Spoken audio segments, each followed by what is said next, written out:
Terus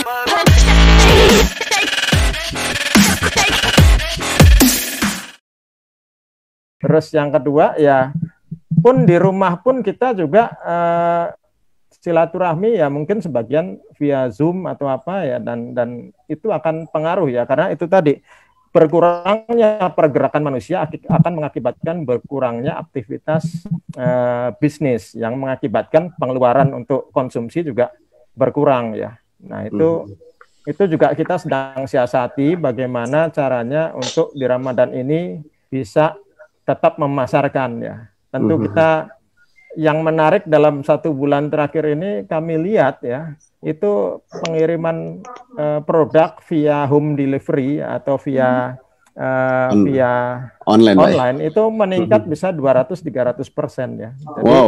Jadi ini yang kita mesti cermati sebagai suatu peluang, suatu peluang untuk kita harus tetap semangat dan kita tetap garap ya, karena disitulah celah-celah kita ya, dengan adanya pandemi COVID ini merubah pola kehidupan manusia, dan saya kira semua marketer sekarang, semua pemasar ini belajar ulang menjadi sesuatu yang tidak pernah kita hadapi ya. Kalau untuk generasi saya yang lahir tahun 66 ini istimewa.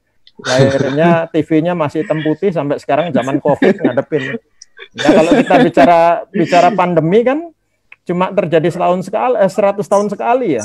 Pandemi terakhir flu Spanyol tahun 1920-an. Nah itu istimewa, kita hidup di era yang belum tentu orang lain mengalami 100 tahun lagi. Oke Pak Haji, menarik ya paparan dari Pak Haji tadi bahwa memang beberapa sektor bisnis dan bahkan mungkin hampir sebagian besar sektor bisnis terkena imbas, dan bagaimana kita menyikapinya, terlebih ketika kita gitu ya bekerja dari rumah, beribadah dari rumah, bahkan sekolah dari rumah. Nah, era pandemi ini juga suatu danger dan juga suatu opportunity gitu ya.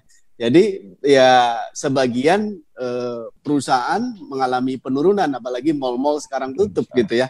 Dan itu juga mengalami dampak yang besar terhadap para pelaku bisnis di Indonesia. Nah, bagaimana kita menyikapi hal tersebut, saya kira ini menarik juga Pak Haji gitu ya. Bagaimana menyikapi adanya pandemi corona seperti ini, saya kira ini menjadi satu hal yang menarik gitu ya. Bagaimana Pak Haji menyikapi ketika orang tadi tidak ada pergerakannya mungkin makin berkurang gitu ya, tapi kita stay at home, bagaimana sih kita bisa menjual produk kita atau meremote produk kita supaya produk kita tetap laku di pasaran gitu Pak Haji. Silakan Pak.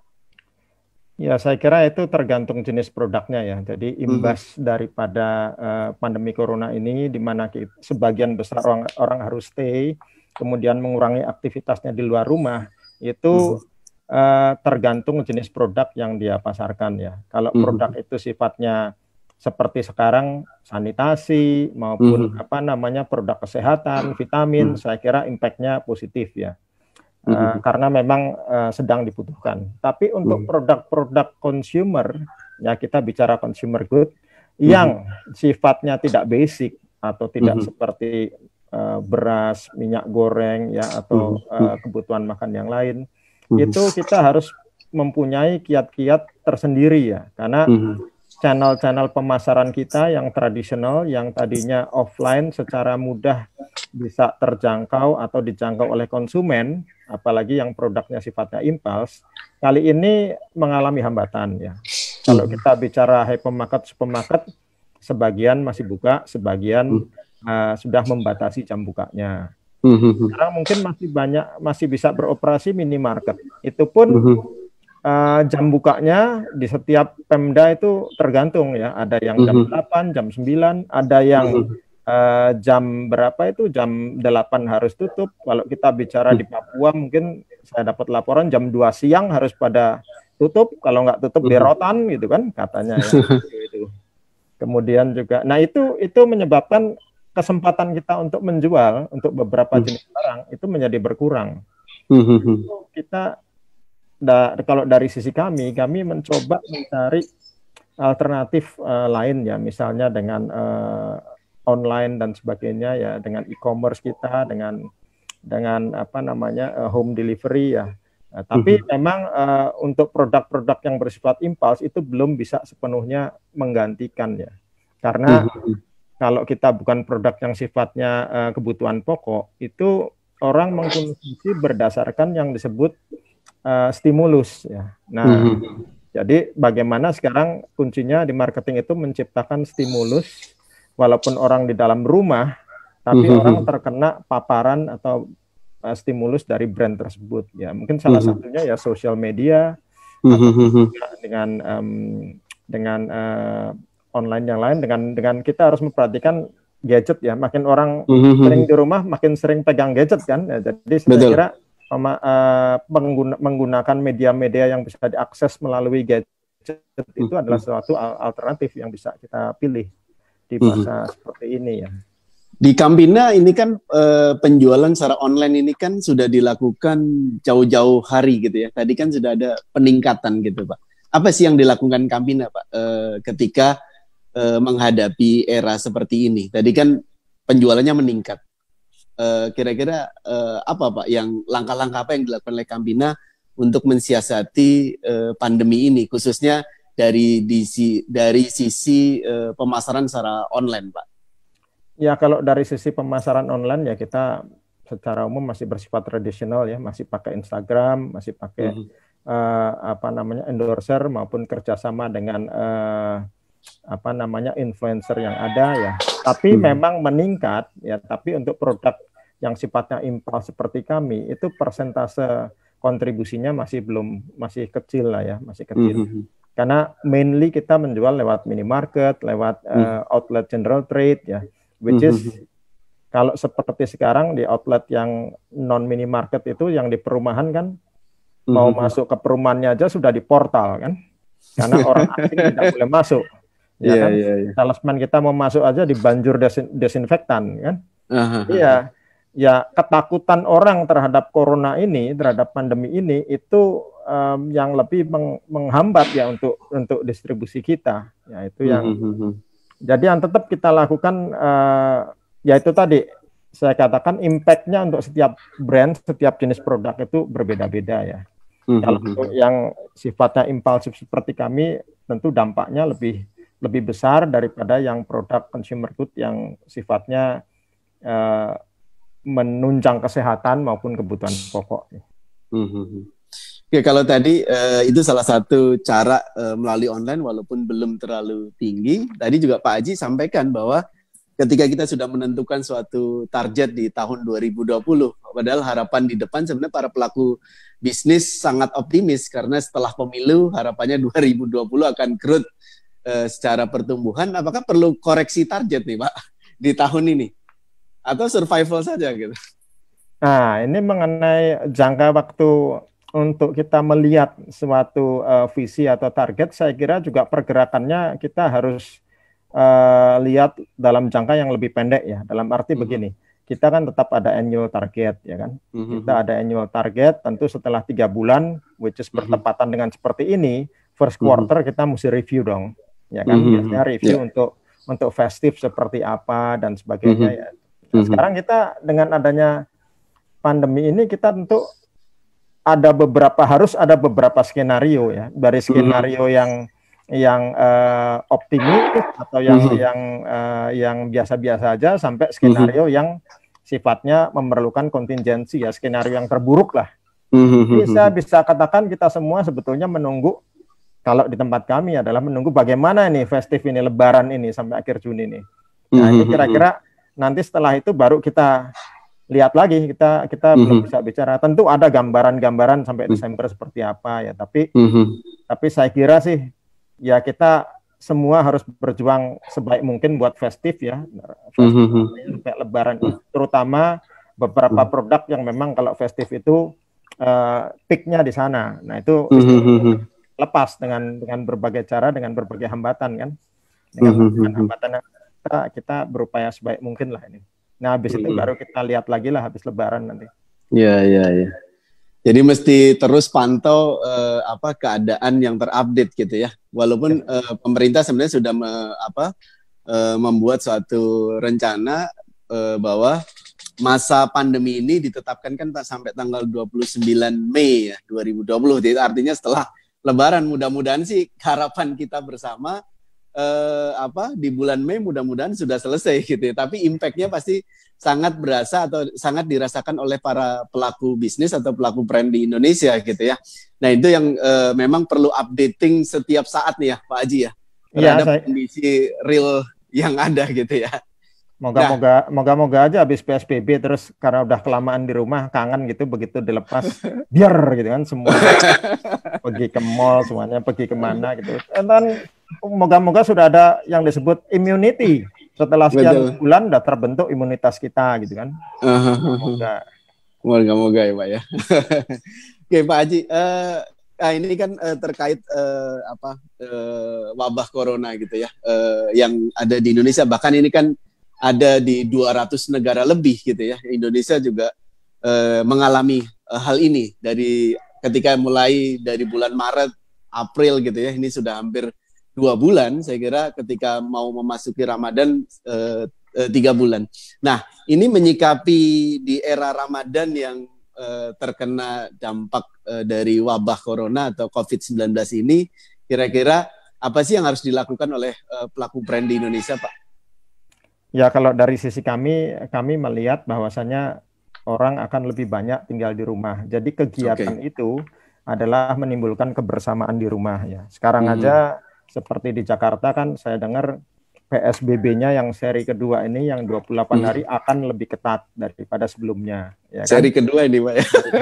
Jadi kita melihat orang akan lebih banyak di rumah ya. Kegiatan akan lebih banyak di rumah, berarti kita mungkin akan menunjukkan campaign produk kita untuk bagaimana kita mewarnai kegiatan atau kebersamaan kita di rumah ya. Jadi tetap menimbulkan suatu hal yang positif ya. Di dalam orang harus tertahan di rumah ya.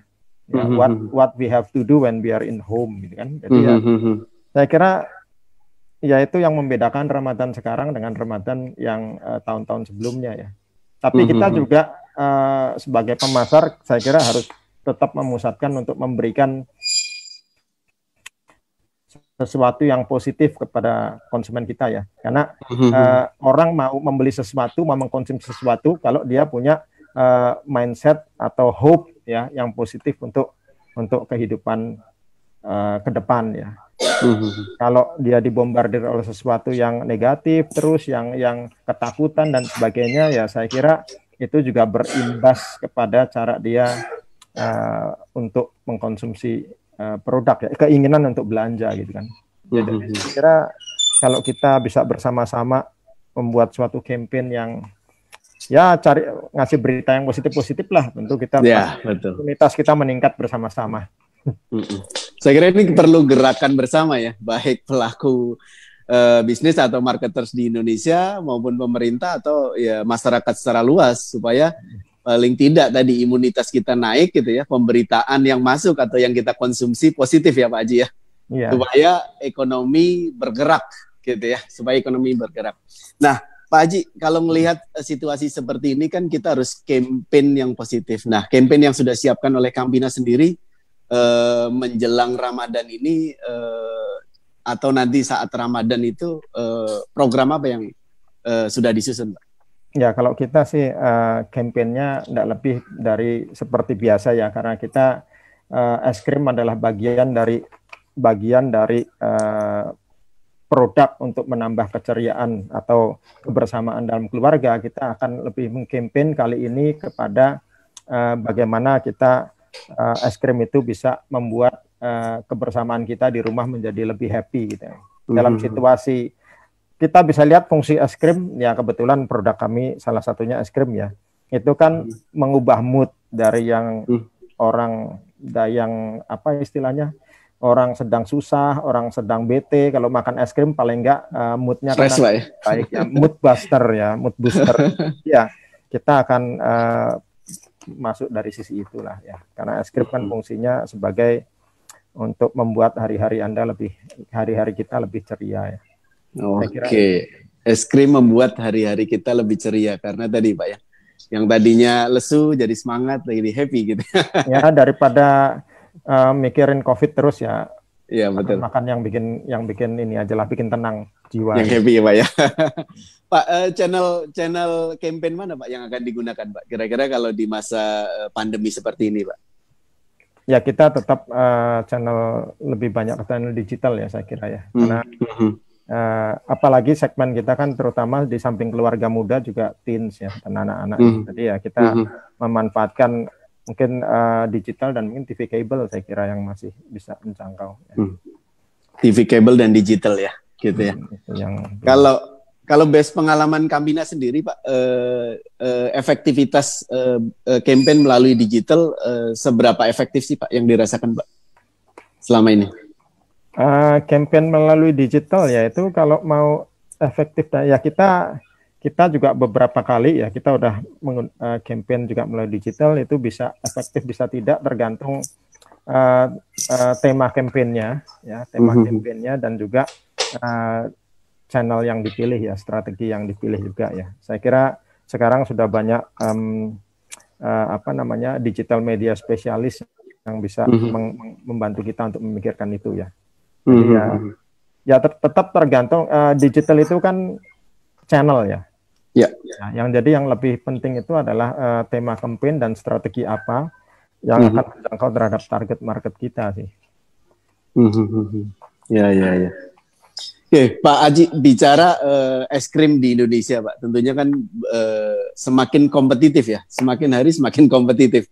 Saya lihat begitu datang ke supermarket, ke minimarket gitu ya, pemainnya semakin bertambah gitu ya. Nah, Kambina sendiri secara posisi berada di mana nih Pak? Di antara persaingan yang ada. Jadi saya kira kalau es krim di Indonesia ini kan memang belum mencapai maturity daripada kategorinya ya. Jadi tingkat konsumsi es krim kita sendiri masih kurang lebih 0,8 liter per kapita ya per tahun ya. Penetrasi alat distribusi kita juga belum sampai 90% ya. Jadi wajar kalau negara dengan jumlah penduduk 250 juta seperti ini orang ingin masuk ya, pemain-pemain baru ingin masuk karena di situ celah masih ada. Yang kedua, pertumbuhan ekonomi di beberapa negara itu market untuk semacam ini sudah mulai saturated, jadi dia harus mencari market yang baru ya. Ya seperti di Asia Tenggara, khususnya juga di Indonesia ya. Jadi ini menjadi suatu challenge kita ya. Kita sudah 47 tahun di sini ya, kita sudah punya penggemar tersendiri ya, ini menjadi challenge untuk memaintain supaya orang tetap mau mengkonsumsi produk kita ya. Kalau saya lihat sih ya pemain baru masuk tentunya menambah awareness mereka terhadap awareness konsumen terhadap kategori es krim ya. Jadi ya saya kira yang baru juga growth ya, bertambah penjualannya, kita juga kalau market share pasti terpengaruh ya. Tapi kalau pertumbuhan sih sampai tahun kemarin masih tumbuh ya. Cuma tahun ini ya kita lihatlah dengan pandemi ini. Nah, biasanya dari kuartal 1 ini kan sudah memasuki ke kuartal kedua, nanti kuartal 3 dan 4 gitu ya Pak ya. Detailing seperti apa sih Pak yang harus diperhatikan oleh pemasar Pak supaya membuat suatu formula yang tepat baik di era pandemi ini plus Ramadan ini Pak? Ya saya kira setiap brand maupun setiap produk ya mempunyai timingnya masing-masing ya. Dalam arti kami yakin setiap produk itu punya waktu di mana peak seasonnya ya. Nah disitulah yang betul-betul harus dipersiapkan ya. Karena seringkali apalagi kalau fluktuasi penjualannya itu bisa 3 kali lipat di masa festif misalnya kan. Dia harus mempersiapkan produksi sejak beberapa bulan sebelumnya ya, kemudian mungkin harus kalau barang itu betul-betul dicari oleh konsumen, malah modern trade atau account biasanya sudah sejak awal tahun istilahnya membuat perjanjian dengan kita, planning ya, business plan, semacam itu ya. Ya, yang terpenting adalah kita betul-betul mempersiapkan tidak hanya campaign, tapi gimana eksekusi di lapangan agar di brand kita itu, produk kita bisa sampai ke tangan toko ya, ke tangan channel distribusi yang terdepan itu dengan mulus. Nah, biasanya itu adalah suatu challenge tersendiri juga ya. Nah, itu yang kita harus hadapi. Ya, itu sih yang harus dipersiapkan, saya kira. Distribusi di era seperti ini terganggu nggak sih Pak Haji? Kalau distribusi, seberapa berpengaruh? Saya kira distribusi adalah salah satu dari 8 bidang yang dikecualikan ya di seluruh PSBB di berbagai daerah ya. Jadi saya kira kalau masalah distribusi produk sih tidak terlalu terpengaruh ya. Justru yang terpengaruh itu ya distribusi ke level retailer, ke level yang secondary distribusinya. Karena yaitu tadi di beberapa daerah itu ada hambatan, mungkin di sini cuma PSBB, tapi di beberapa wilayah di luar Jawa itu udah semi karantina wilayah ya. Mobil itu orang luar juga nggak boleh masuk ya. Kalau kita di Sumatera Barat ya, atau di Sumatera Utara misalnya di beberapa kabupaten, ya hambatannya sih di situ ya. Tapi secara umum sih mestinya nggak terlalu terhambat ya. Oh, masalah distribusi nggak terhambat Pak ya. Sahabat brand, jangan lupa subscribe, like, komen, dan share ya.